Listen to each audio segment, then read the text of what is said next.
Hi, welcome to my channel. Today I wanted to read a commonplace quote from 10 Ways to Destroy the Imagination of Your Child by Anthony Esolen.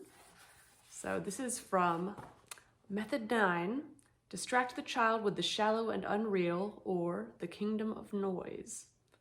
And at the very beginning of the chapter it has a verse from Mark 4:23, let him who has ears to hear, hear. Okay, and he's talking about noise.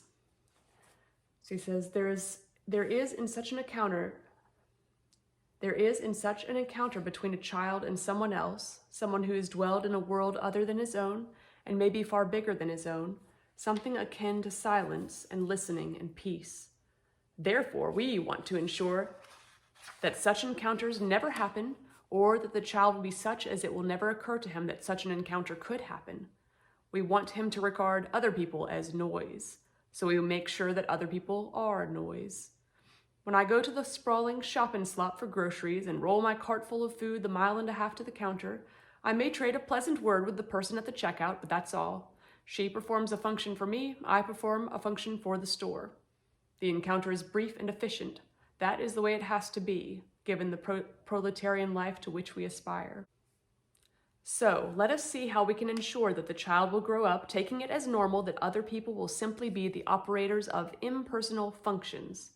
The first thing to do is to remove him from people he loves, and who love him in turn.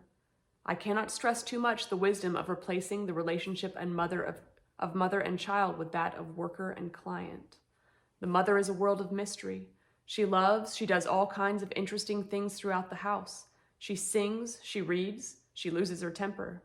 She may be as peaceful as a summer evening or a whirlwind of fury, but she is always the mother, and her love for her child, even when it is shot through all the flaws of her character, will be a human love. It may be far from perfect, but it will be something real. Now, take the child from that mother and place him somewhere else, not in another home among different people who love him and who will be sources of mystery to him too. Not with his Aunt Violet or with his grandmother, nor even with the kind old lady next door. Place him with, here is the crucial word, a professional. Place him in the context of a money-making, here is another crucial word, industry. Take him to these functional places with tellingly abstract and impersonal names, like the Early Learning Center or the Tiny Tots Academy. Place him among professional caregivers, rather like people who will walk and feed your dog at the kennel, only much nicer. They will feed the child, will parcel out the child's day with appropriate learning activities, will enforce the scheduled nap time, and will send him home clean, well-fed, generally contented, runny-nosed, patted, played with, and unloved. Thus will his natural hunger for love be filled instead with the pleasantly functional. He will have no complaints about the choo-choo child connection. It may, in fact, be the only time in his day that he will run into other children. And he will be all the readier for school.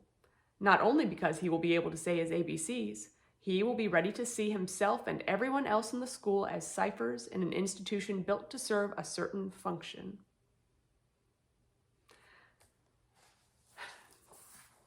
So that gives you a little taste of his poetic writing and the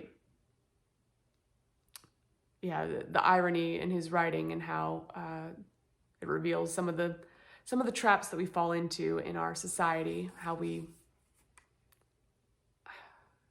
just by habit and regularness go about things in a certain way that are not the most beneficial for children or for ourselves. We just do them because everyone's doing them, and it's good to be intentional and to think through things. So anyways, this is a great book, and I highly recommend it.